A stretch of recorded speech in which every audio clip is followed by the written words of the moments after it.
مسابقات پهلوانی کرش ما هر هفته یا هر جمعه در ولایت کندوز در ولسوالیا به مناسبت‌های مختلف در حال جریان است که امروز همچنان در چمن اسپینزر از طرف فدراسیون کرش کندوز با همکاری و مدیریت اداره ورزش مسابقات ما جریان داره. هدف ما این است که یک تفریح سالم برای مردم شود و جوانا دور از مواد مخدر شود و جوانا در مسابقات ملی و بین المللی این مسابقات است که تشویق ثروتمندای ماست که قندوز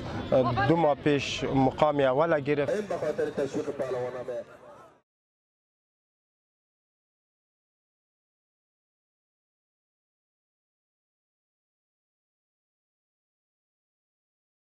جای بسا خوشی است که این ورزش میتواند چشمگیری و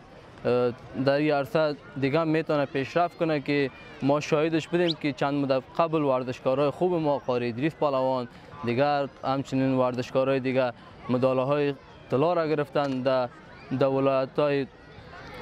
ولایت مرکز